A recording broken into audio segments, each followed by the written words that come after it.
Today I'm sitting down with Esau Greene, one of the Vice President for Student Experience candidates. Thank you so much for sitting down with me. Thank I appreciate it. you for having me.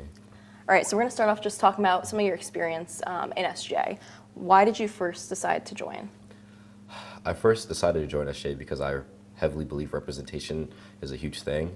It's the main reason I joined a lot of the other clubs and organizations I'm already a part of. I realized there was a voice missing on SGA, somebody who wasn't at the table, and I believed it was up to me, if nobody else was doing it, part of my peer group, to kind of fill in that spot. A lot of the times people complain about things that are happening, but they don't do anything to actively try to change it. So I was like, I can't be mad at SGA for not doing certain things. I'm not voicing my opinion actively. So how has your experience so far in SGA prepared you for this next bigger position? SGA has given me a lot of opportunities, a lot of training. Right now, basically the current VP for Student Experience, Austin Calvi, I serve on his committee of Student Experience already. I was gladly humbled and lucky enough to work with him, various other administrators for the 5-year strategic task force plan on student experience overall with President Olian, so that was really cool. Various other committees we just came back from COSGA, which is the Conference of Student Governments.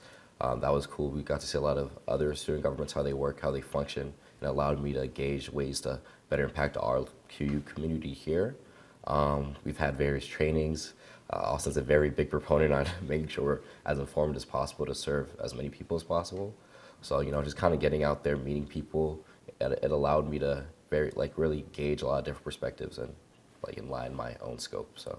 You mentioned before that you're part of different clubs and organizations. Do you want to talk about that and maybe how that experience has also prepared you to kind of spearhead this bigger student experience role?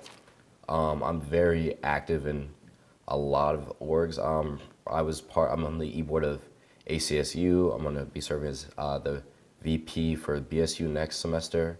I'm the chair of the Multicultural Leadership Council, which oversees all 16 cultural organizations on campus.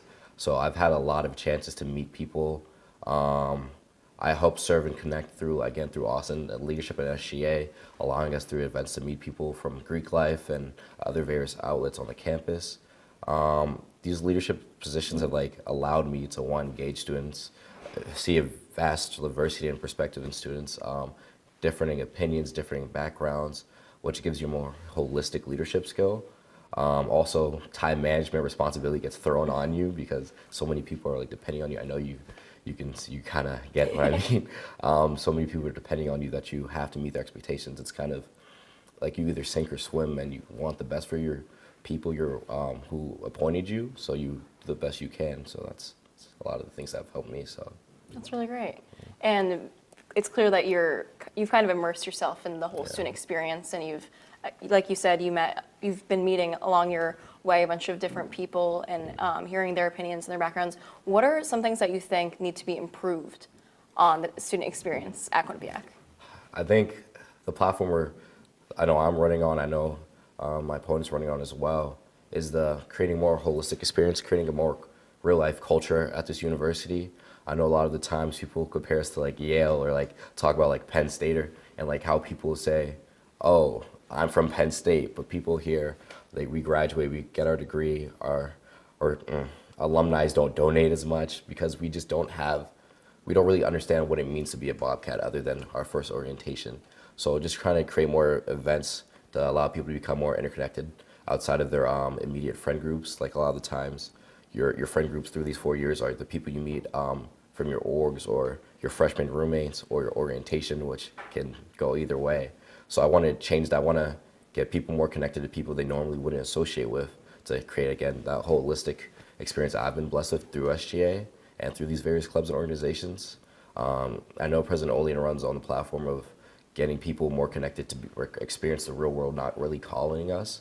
And I'm a very big proponent of that. I really believe that to be the best possible candidate for any job, any opportunity out there, you have to have the most diverse background as possible. So I want to be the proponent of allowing people to, experience these things. So. An important part of being an SGA representative is spearheading different initiatives. What initiatives have you spearheaded in your time as an SGA rep, and how do you think they've affected the Quinnipiac community as a whole? Again, so my first initiative that I've worked on it finally recently ended, so thank God. It took the entire 2 semesters. So again, representation was a big thing for me when I was coming on to SGA. So I was lucky enough to work with Courtney McKenna, Vice of Student Affairs, and Chief Diversity Officer Don Sawyer. And I worked on this cultural education EDU, which is a mirror off of alcohol EDU and sexual assault awareness, and working on those 2 aspects as well to see like more training for the campus university, allow people, I know like when a lot of people do alcohol EDU or like sexual assault EDU, the biggest proponent is that people are like, it takes too long, there's so many things happening, so people just do it to do it and they're not really gaining anything for it. So I was trying to change the way to allow people to learn, to be more interactive, and it's experience you could actually take away something from, not just be like, oh, I just did this long program, what did I really gain? So that's rolling out hopefully next fall. I'm gonna be back here in the summer to work on it a little more, tweak it, and then yeah, it should be going on. We're working on a lot of new initiatives right now. Right now I'm working on our ad hoc committee for Student Spirit to try to create more events or do more things to create like a tradition or a culture here, so. That's really great. And I know you talked a little bit about how you want to make a more holistic student experience if you are given this role as Vice President for Student Experience. What are some other things that you want to focus on if you do get this position? So I think a lot of the other things I would like to focus on is the transparency of our student government and also just creating a more informed student government. Austin does a great job of that. I want to kind of create more targeted training. A lot of the time, our biggest problem is that rollover, essentially, new freshmen come in, so you have to constantly do the same types of training over and over because everybody starts on different levels. I think that's a huge problem for us as well because we're on SGA to, one, advocate for students, and if you have certain members who aren't as well versed on how to advocate or understand the complexities of people's backgrounds, the diaspora of things, it can be a little tricky. So training is a huge thing for me, but also as well, just being more student-friendly, student-based. A lot of the times we like to really stress that we're not here for our own agenda. We're not here to push anything. Nobody on SGA is here for that. We really want to advocate for the students, and I just want to make sure we're actually getting out there more. I feel a lot of the time students feel like there's a disconnect, kind of like an elitist thing happening between SGA and the rest of the student body. I really want to solve that issue, want to solve that problem. So become very more hands-on with the community, be more active, try to find more ways into that, and get the rest of the student body more engaged with us, so yeah. So what makes you the best candidate for this position? I believe I'm the best candidate because I've done the work. I'm actively doing the work. I've started from day one, I'm continuing now.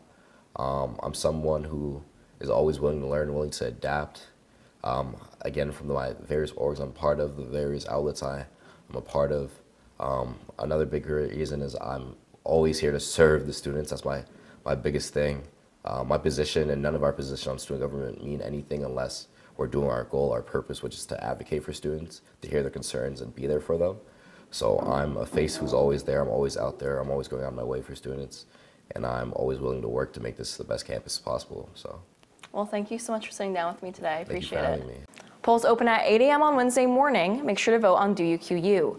To follow along with all of Q30's SGA election coverage, make sure to go to q30tv.com/debates2019.